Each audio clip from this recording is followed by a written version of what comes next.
Welcome back to the V-Mail on the building of the Bonifay Country Club. I'm Ken Ezell with Clifton Ezell Clifton.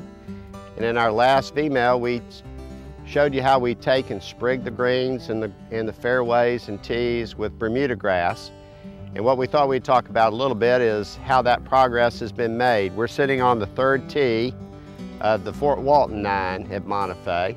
This is from the high perch that we created, which is almost one of the highest points at the village, if not the highest. And you can see that over the past 6 to 8 weeks, the golf course has started to grow in. As we've taken this grow-in process, we've taken and put in a lot of palm trees, accentuated with some native grasses, and have the golf course starting to take shape and look like it's going to be something in a few months when we open up. And we've come a long way since our first V-Mail. We started off, we were taking and clearing trees and saving trees that we could, moving around them, getting all the dirt in place. We've taken and finished up these golf holes as far as the basic construction. So we've saved the trees, we've moved the dirt, we've sculpted the dirt, we've taken and done our tee, green, bunker construction, and now we're taking in the final phase, which is the grow-in. We've got all the lakes lined now, we've got water in the lakes, we've got everything moving together, the irrigation system is up and operating properly. We've been blessed with a little bit of rain from above, and we're starting to get to where we're going to have this thing ready to roll come November when we open up Bonifay Country Club.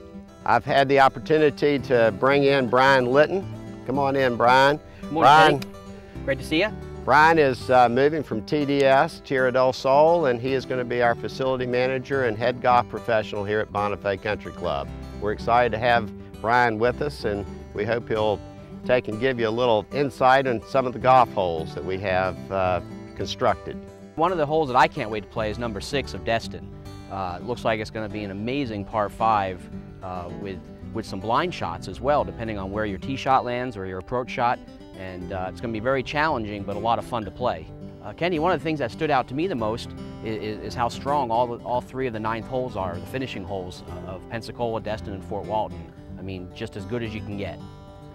Well, I think you're exactly right. The 2 number 9s coming in, Fort Walton and Destin, are really going to be special because you're going to be able to see a lot of the golf from the country club.